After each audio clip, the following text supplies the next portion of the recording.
دوسرا موضوع آج آئی ایم ایف اور پاکستان کے جو آپسی تعلقات ہیں اس حوالے سے بات کریں گے کہ تعلقات ہیں کیسے، آئی ایم ایف پاکستان کو کس نظر سے دیکھتا ہے، ایک ڈائیلاگ کا پروسیس بھی جاری ہے، اس پروسیس کا مقصد کیا ہے، اکنامک ریفارم سے لے کر فائنینشیل سپورٹ پروگرام جیسی چیزیں موضوع بحث آ رہی ہیں، اور پاکستان کو آنے والے وقتوں میں کب ایکسپیکٹڈ ہے next round of the add.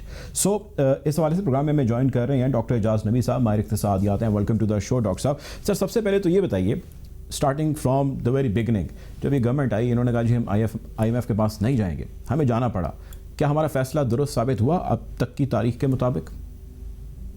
بالکل درست ثابت ہوا۔ میں سمجھتا ہوں کہ بہت پہلے جانا چاہیے تھا، آتے ہی جانا چاہیے تھا اس گورنمنٹ کو، اس سے 7-8 مہینے سیو ہو جاتے، اور جو میکرو اکنامک ڈیزاسٹر سچویشن اس وقت تھی اس پہ جلدی قابو پایا جاتا۔ تو میں سمجھتا ہوں وہ فیصلہ اچھا فیصلہ تھا، اس سے بھی بہتر ہوتا اگر جلدی چلے جاتے۔ ٹھیک ہے، اچھا سر، اب یہ بتائیے گا کہ جو اکنامک ریفارم ہے اس کے بارے میں رضا باقر صاحب نے بھی کہا کہ اکنامک ریفارم پہ آئی ایم ایف اور پاکستان مل کے کام کر رہے ہیں۔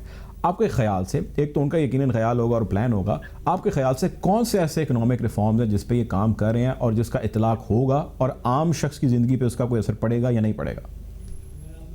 دیکھیں، جو سب سے اہم ریفارم پاکستان اکانومی کی اشد ضرورت ہے وہ ہے اپنے فسکل ڈیفیسٹ پہ قابو پانا۔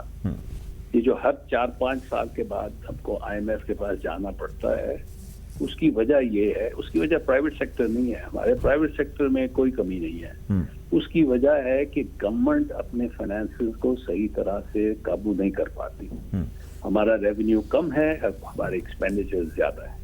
تو یہ جو فرق ہے، اور خاص طور پہ جو پاور سیکٹر کا جو بہت بڑا ڈیفیسٹ ہے، یہ آپ کو ہر 3-4 سال کے بعد مجبور کر دیتا آئی ایم ایف کے پاس جانے کو، کیونکہ اگر گورنمنٹ کا فسکل ڈیفیسٹ بہت بڑا ہو تو وہ بڑی جلدی بیلنس آف پیمنٹس کرائسس میں تبدیل ہو جاتا ہے۔ چنانچہ پاور سیکٹر کو جب تک ہم قابو میں نہیں لائیں گے اس وقت تک ہماری اکانومی سدھرے گی نہیں، اور وہی ریفارم ہے جس کی سخت ضرورت ہے۔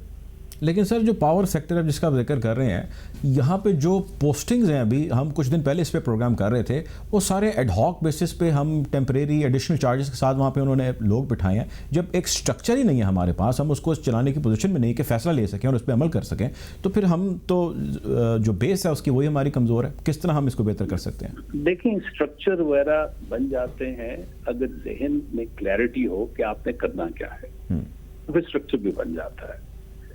اور میں سمجھتا ہوں کہ پرائم منسٹر نے ایک بڑا ہی اچھا ایک حل بتایا ہے ایک جنرل لیول پہ، وہ یہ ہے کہ ایکسپینڈیچر کی جو سب سے بڑی وجہ ہے وہ ہے سبسڈیز، اور اگر ہم سبسڈیز کو صرف دو استعمال کے لیے دو چیزوں کے لیے استعمال کریں، ایک یہ ہے کہ جو مستحق لوگ ہیں ان کو سبسڈی ملے، یعنی کہ جو غریب طبقہ ہے اس کو سبسڈی ملے، اور دوسرا یہ ہے کہ ویلتھ جنریشن کے لیے سبسڈی ملے، کیونکہ پھر ریٹرنز اس کے سبسڈی کے بہت ہائی ہوتے ہیں۔ تو یہ بڑا اچھا پرنسپل ہے، لیکن اس پرنسپل کو اپلائی کرنے کے لیے ہمیں اشد ضرورت ہے کہ ہم اپنی سبسڈیز کا صحیح طور پہ ایویلویٹ کریں کہ اس سے ہمارے یہ دو مقاصد پورے ہو رہے ہیں یا نہیں ہو رہے ہیں۔ مثلاً اگر ریزیڈینشیل کنزیومرز کو ہم بھیج رہے ہیں، سبسڈی کر رہے ہیں، تو کیا واقعی غریب طبقے کو سبسڈی مل رہی ہے؟ یہ سب کو موج ہے، کھلا ہوا ہے کھاتا۔ اور دوسری چیز یہ ہے کہ جب ہم انڈسٹری کو سبسڈی دیتے ہیں تو کیا واقعی ایسی انڈسٹری کو سبسڈی دیتے ہیں جو کہ اپنے آپ کو سدھار رہی ہے، یا وہ سبسڈی بھی ایک طریقہ ہے اپنے آپ کو چلانے کا اور ویسے کوئی خاص فیوچر نہیں ہے؟ تو سبسڈیز کو ایویلویٹ کرنا سخت ضروری ہے۔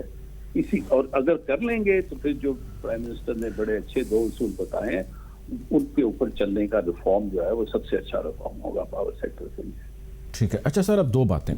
رضا باقر صاحب کہتے ہیں کہ پاکستان کا جو low tax G D P ratio ہے نا، اس کو بڑھانے کی ضرورت ہے۔ پرائم منسٹر پاکستان کچھ دن پہلے یہ بات کہہ رہے تھے، میں نے اپنے پروگرام میں بھی اس چیز کو ڈسکس کیا۔ وہ یہ کہتے ہیں کہ پاکستان کے اندر سب سے بڑا پرابلم یہ ہے کہ لوگ ٹیکس نہیں دیتے، جب وہ ٹیکس نہیں دیں گے تو ظاہر ملک کیسے ترقی کر سکے گا۔ ہماری 22 کروڑ کی آبادی میں لگ بھگ 20 لاکھ لوگ آپ کو پتہ ہے کہ فائلر ہیں، اور اس 20 لاکھ میں سے 70% ایسے ہیں جو صرف 3,000 روپے ٹیکس دیتے ہیں ماہانہ۔ اب آپ یہ بتائیے کہ یہ کس کا کام ہے؟ یہ تو حکومت کا کام ہے نا سر. حکومت اگر یہ کہہ دے اور سرنڈر کر دے کہ جی لوگ ٹیکس نہیں دیتے تو ہم کس طرح بہتری لا سکتے ہیں چیزوں کے اندر, بے شک IMF کے قوانین اس کی اجازت نہیں دیتے, تو کہاں پہ جھول ہے, کہاں پہ پرابلم ہے اور کس نے ٹھیک کرنا ہے؟ یہ بالکل آپ صحیح کہتے ہیں, یہ حکومت نے ہی ٹھیک کرنا ہے, اور یہ بڑی دیر سے حکومت اس کو ریکگنائز کر رہی ہے. اگر آپ پاکستان کے ٹیکس ریفارم کی بحث کی ہسٹری دیکھیں تو وہ کم از کم آج سے 30 سال پہلے چلے جائیں اور یہی بات ہوتی جا رہی ہے. اور حکومت در حکومت نے اس کے اوپر باوجود کے صحیح احکامات جاری کر دیے لیکن ان پہ عمل نہیں ہوا, اور ہماری tax revenue to GDP ratio کبھی 10%, 11% ہو جاتا ہے, پھر 9% پہ چلے, جب 9% پہ چلا جاتا ہے تو وہ واقعی بہت کم ہو جاتا ہے. جب ہم 10, 10.5, 11 پہ ہوتے ہیں تو پھر بھی we are within the ball park. لیکن مسئلہ یہ نہیں ہے, مسئلہ میں سمجھتا ہوں یہ ہے کہ ہمارے ٹیکس سسٹم میں ایک انتہائی درجے کی انفیئرنیس ہے. بہت سے لوگ ہیں جن کو ٹیکس دینا چاہیے اور وہ نہیں دیتے, اس لیے جو دیتے ہیں وہ سخت نالاں ہیں دینے کی, اور وہ کوشش کرتے ہیں کہ وہ نہ دیں. اور ہمیں پہنچ اس چیز کی کرنی چاہیے کہ وہ جو 3-4 ملین ایسے لوگ ہیں جو کہ ٹیکس دے سکتے ہیں اور جو نہیں دیتے, اور ان میں سے جیسے آپ نے کہا صرف 2 ملین دیتے ہیں, اور 2 ملین میں سے بھی 70% بہت کم دیتے ہیں جی. تو ہمیں یہ طے کرنا پڑے گا کہ جن لوگوں کو ٹیکس دینا چاہیے, جو کہ ٹیکس نیٹ میں آنا چاہیے, ان کو ہم لے کے آئیں. میں کوئی بھی یہ نہیں چاہتا خاص طور پہ کووڈ کے حالات میں کہ ٹیکس ریٹس کو بڑھایا جائے, کہ جو آلریڈی ٹیکس دے رہا ہے اس پہ زیادہ ٹیکس ڈالنے کی کوئی ضرورت نہیں ہے.